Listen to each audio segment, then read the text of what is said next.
Alright guys, what's going on? Welcome back to another episode of the Career Mode, and today's episode is big.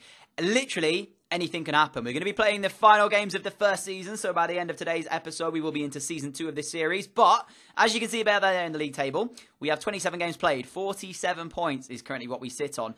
Honestly, anything is possible throughout today's episode. We could drop completely out of continental football, and it'll mean we missed that. We could win the league. We're still within the mathematical position to actually win the league. Anything could happen today. There's no set in stone about the people who are going down. Anything is possible. So, quite a lot of games to come your way, guys, which is why it's a bit of a bumper episode today. So, grab yourselves a snack or a drink and come back and get ready for a very, very interesting episode indeed. As I said, anything is possible. Bayern Munich could still win the league, even after the horror show they had in the first start of the season. But because we have a bumper episode, you're only going to be seeing the massive chances and the goals from today's episode. And that is the way I'm going to do this, as we see a chance early on here from Alphonso Davies in game number 1 against Hertha Berlin. And he goes close, but it's a good save by Yardstein. We continue the highlights, though, with Muller going down the right-hand side in the 32nd minute of play and finding Alan Halilovic. He goes through, slots home. Hamburg take the lead in the game. And for this one, interestingly enough, skipper Lewis Holtby was not in the side because of a fitness issue to him. So Halilovic started in that centre attacking midfield role. And by goodness me, did he take advantage of it. He played sensationally in this first game. I can't deny that. He was springing the balls around left, right and centre, getting into dangerous areas with his dribbling. And I think from now on, I might drop Holtby a little bit further back and actually start Halilovic as the cam. Traditionally, that's where he used to play. I don't know if in real life he has been swapped out to that right midfield role. That's what FIFA has set him as. But I personally think he is better deployed as a centre attacking midfielder. So we took the lead early on, but it was short-lived because Lazaro picking up the ball here on the edge of our area, find his teammate, and he smashed it into the top corner to make it Hamburg 1, Berlin 1. Inside the first half, still pretty much on the stroke of half-time. The worst time to concede in football. And that summed up how an interesting first half would go. Because although we'd pretty much been on top for the majority of it, all it does take is that one opportunity and it could all go to pot from there. Second half beginning, finding out with a cross. His header was goal-bound. The keeper made a good save, though. And it was actually, unfortunately, the result of the game. So in game 1, a 1-1 draw. I don't know how I feel about that, because with the teams around us and how close it actually is, as I said, we could drop out of continental football completely, meaning no Europa League, no Champions League. 6th place is the spot for the Europa League that we need to hold on to. So we'll see if we can do that. I'm going to kind of keep you guys on a bit of a cliffhanger as well, not show you the league tables until the end parts of the episode. So you guys at the moment don't know where that draw leaves us. But after that, we took on Schalke. Don't know why I simmed this. I just felt like I couldn't really play all 6 of the games or 7 of the games that were left in today's episode. Decided to sim it, and we ended up drawing by 1-1. So exactly the same result as it was in game number 1. So again, at this point, we don't know how those draws affect us unless you're able to catch this league table that pops up very, very quickly. In fact, I think I skip it from now on just so that I didn't actually show you it. So yeah, I did. I skipped it. So it's a bit on edge for you guys. You guys don't know how it's going to end here. But we then faced Hoffenheim, and what a goal this one was. Alphonso Davies. I mean, I've got no words. The movement, the passing, everything was just spectacular. And in the spectacular fashion, he goes through, chips the keeper. Doesn't really get much better than that, does it, ladies and gentlemen? Hoffenheim 0, Hamburg 1. Forgot for a second which team we actually were there. But honestly, that is mesmerising. Arp as well, involved in the play. It's just sensational. And that is the only word I can use to describe it. But let me say this. At this current time, we didn't have a player over double figures for goals in the Bundesliga, which was slightly worrying when you think about it in that respect. But on the other side of that as well, we've had goals from pretty much everywhere. So the closest at this point was Feet Arp, who was around about 6. So he needs to score 4 more in the remaining pretty much 5-6 games in order to get him up there. And I had to throw this tackle in because that was just brilliant. Alphonso Davies, the man that put us 1-0 in front, does a goal-saving tackle to deny Hoffenheim getting back in the game. And we actually found the second up with it, although the offside flag was raised and the goal was disallowed. So a little bit unlucky on that front. Probably was the right result, so we can't really complain at it too much. But as long as we hold on to this would be a massive win against a tough Hoffenheim side. A team that, if you remember back to the earlier stages of this season, they actually were 2-0 up in a game against us. We brought it back to draw 2-2. So they've got their wits about them, and that was a very, very good 1-0 victory, especially keeping them relatively quiet. They didn't even have a shot on our goal. And with the likes of Serge Gnabry up there, that is unheard of. So Good win. Simming against Freiburg. Again, another home game. Freiburg at this point, they were in the relegation zone.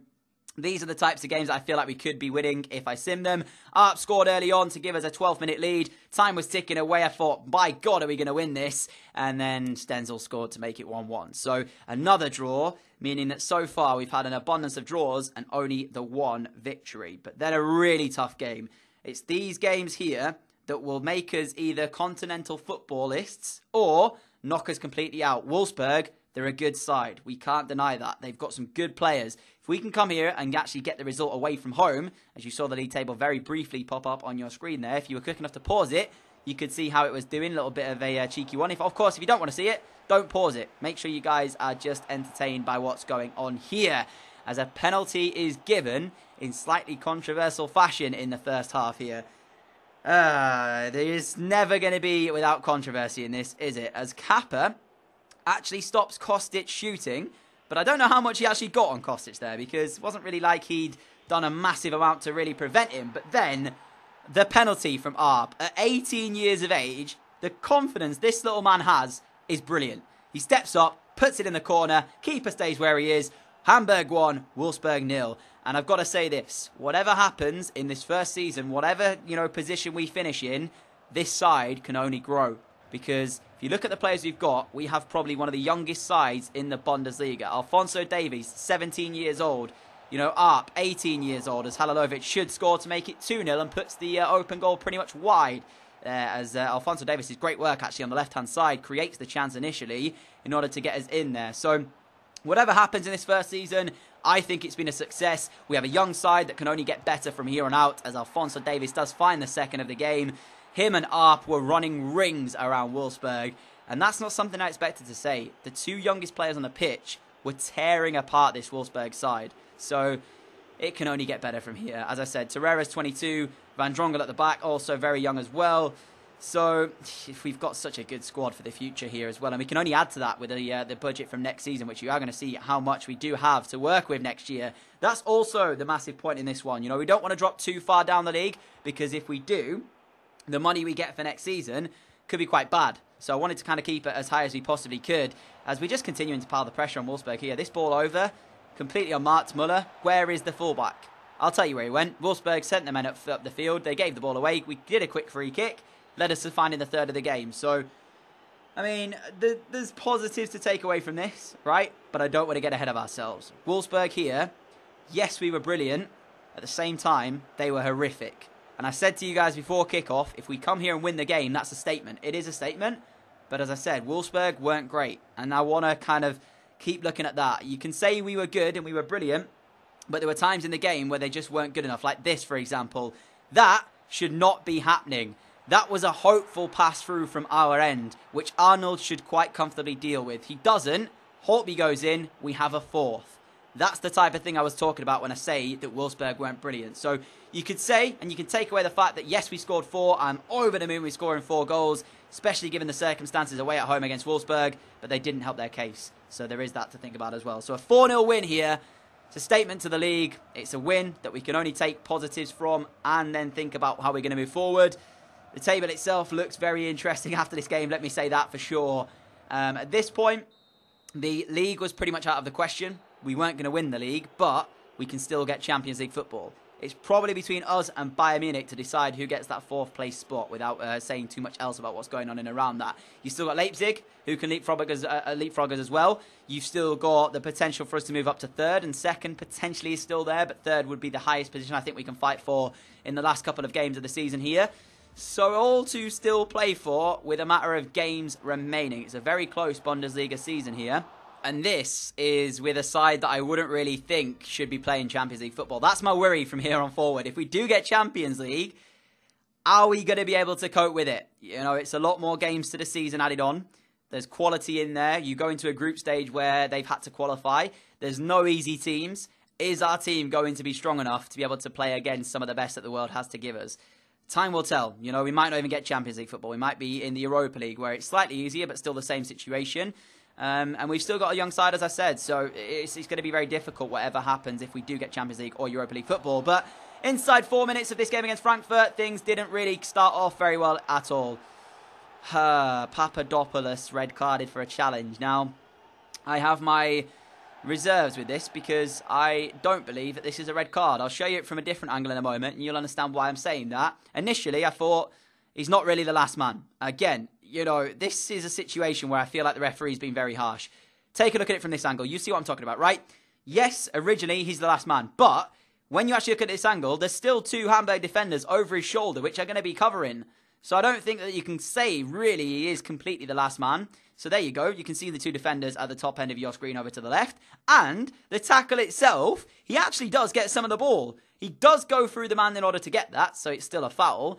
But could you have said that this is just a yellow card? Is that red card a harsh decision? Look, his foot comes across, right? At that point, there's contact. But watch this. As soon as his foot comes across, bang, touches the ball with it, yeah? So I don't believe that that is a red card. I think the referee's been harsh there.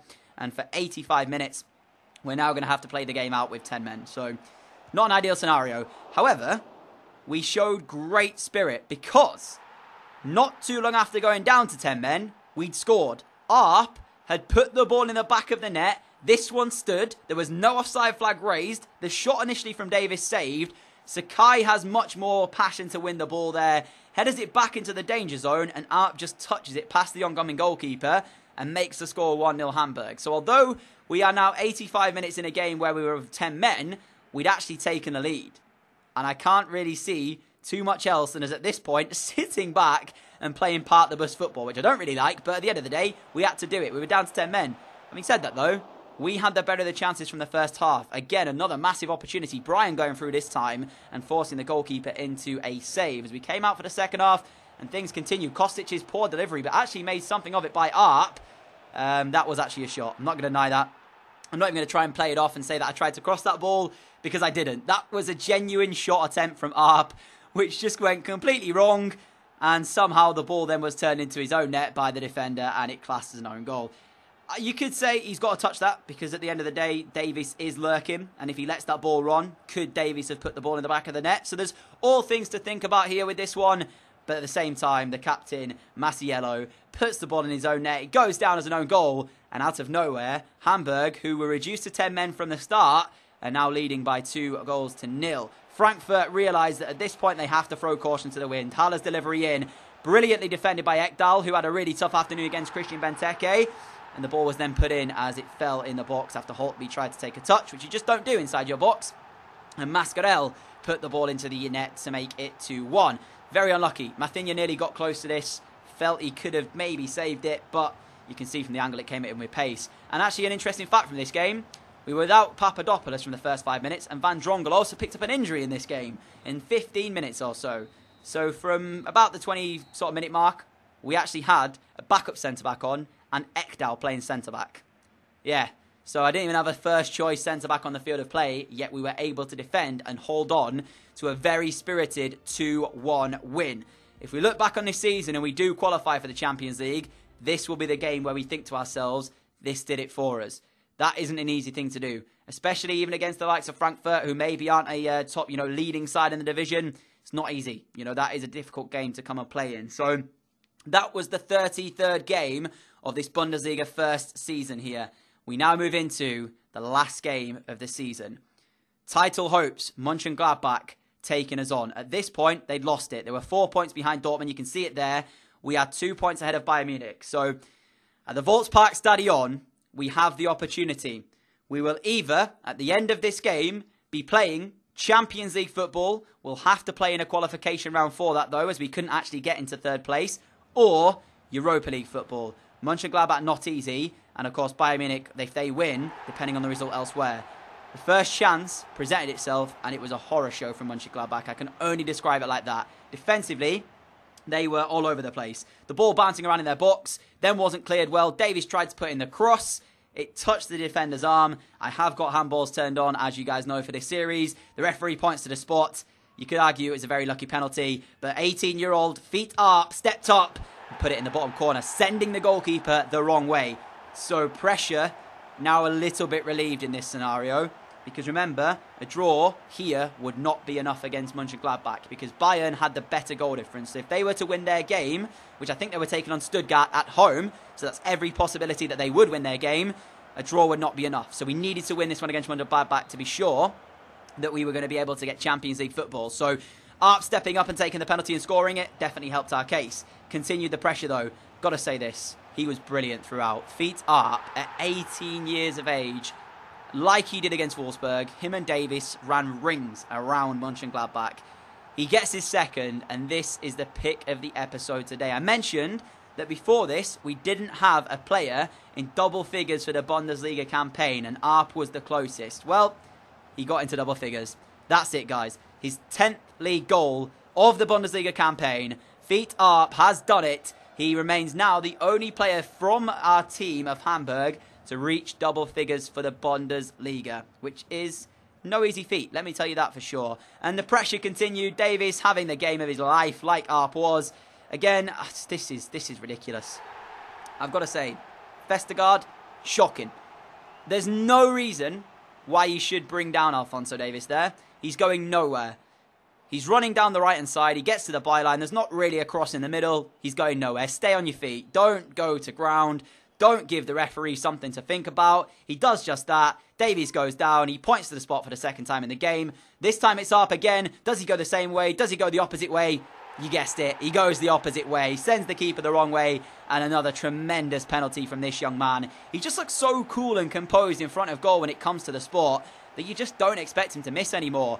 By the way, guys, from next season, Arp will be wearing the number 9 shirt here at Hamburg. So Papadopoulos at the moment is the man who's got that. He will not be retaining that. Arp will be the number 9 from next season. I did see a comment on that in the previous episode asking us to change his number. That will be done next year for you all. So number 9 will be given to Feet Arp from the next coming season, even if we do sign a striker to come and join us here at Hamburg. Wasn't all plain sailing though. Stindl, the league's top scorer at this current time, put the ball in past the goalkeeper just before the half-time whistle. So that kind of changed the team talk a little bit at half-time, but then we came out for the second half and Alphonso Davies did get the 3-goal advantage restored, making it 4-1.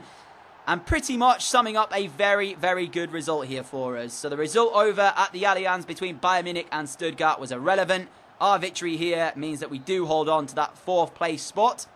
And it does mean that come next season, the Volksparkstadion will be seeing Champions League football. Even if it is just for the qualifying round. Because we don't know yet who we're going to face in that qualifying round. But we will have to play it in order to get through to the main competition, the main group stages. So you'll see who that's going to be later on. But that result means that the Champions League is coming to the Volksparkstadion in the 2019-2020 season. So, I mean, what a season it's been. What a season it has been for this first year. As I said, we've got a young side who can only get better. Bayern's 2-1 win against Stuttgart is irrelevant. They finished 5th. They're going to be playing Europa League football at the Allianz Arena next year unless they win the Champions League. And I didn't actually know who was in the Champions League at this point in terms of the final. So again, you'll see the winner of that to come. But to show you the league table, I mean, there isn't really much more we could have done. And my only issue with this is if you take a look at the points, we were 5 points away from, 6 away from Borussia Dortmund, who won the league. So that's 2 victories, you know? We had 14 draws this season. If we replace 3 of those draws with 3 wins, we would have won the league. Think about that, ladies and gentlemen.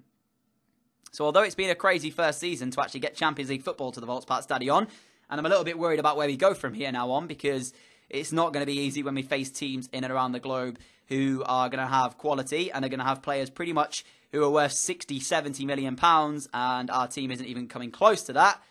You know, it's been a success story, which people would write home about, but how far can we actually go in that Champions League? What is the realistic aim for next season in the Champions League? You know, what do you guys think we should be aiming for? Should we be going back for continental football in the Bundesliga and just trying to get as far as we possibly can in the Champions League? That seems to be the case. In terms of the rewards given out to players, sharpshooter Stindl wins the Golden Boot. The goalkeeper of the tournament actually went to our goalkeeper, Mathinya, and the team of the competition was littered with Hamburg players. We had Mathinya in there, Papadopoulos, Van Drongel, Sakai, Kostic, Holtby, Torreira. Pretty much everybody from Hamburg, barring a couple of players, were in that team. I don't think Arp was in there, which I can understand because he only really found form towards the back end of the season. But what a tremendous episode it was from Feet Arp, and what a tremendous episode as well it was from Alphonso Davies. Both of those guys, only 17 and 18 years of age, could play an instrumental part in our Champions League journey next season. So from here on out, I think my main aim is to just try and get, squad depth in for next year as we see Real Madrid win the Champions League. And I don't want to go away from the players that got us there. I want to remain those guys in the team. You know, I want Art to lead the line. I want Davies to play an integral part. Because they got us in the Champions League, it feels only right that we give them the opportunity in the Champions League. I might be getting ahead of myself, as I said, because we still have to play this qualification round against, I think it was FC Copenhagen we drew. So that is going to come in the next episode. We have to play a double leg header against them to actually get in the Champions League. And I'm not sure if we lose that, whether or not we get the Europa League instead. So there's a lot to think about. And I think from the budget we've got, which stands at £30 million currently, we need to focus on maybe 4 or 5 signings rather than one major one. So if you've got any suggestions for quality players down below that are quite cheap, leave them as a comment, showing you the table and showing you the team that we're going to have for next season. As I said, these two are going to play an integral part, Arp and Davies. I don't want to get away from them. I want them to play an important part. Halilovic as well is going to play a big part as well. Torreira still very young. Brian Young, such a young side here at Hamburg that it can only get better. Andy Carroll will most likely leave the club in this coming transfer window as part of a swap deal for a few players that I've got to think about bringing in. But that's it from me for today, guys. Hopefully you did enjoy today's episode. I think the 4th place was the best case scenario. We did what we needed to do. Got Champions League football, provided we win those games against Copenhagen. And I'm excited to bring you next episode. We're going to have a jam-packed one, transfer window, you know, Champions League qualification. It's all coming next time out. So smash the like if you did enjoy, and I will see you all for the next episode in this series very soon, guys. If you are new around here and like what you see, the subscribe button is down below. And I'll catch you all again soon. Adios.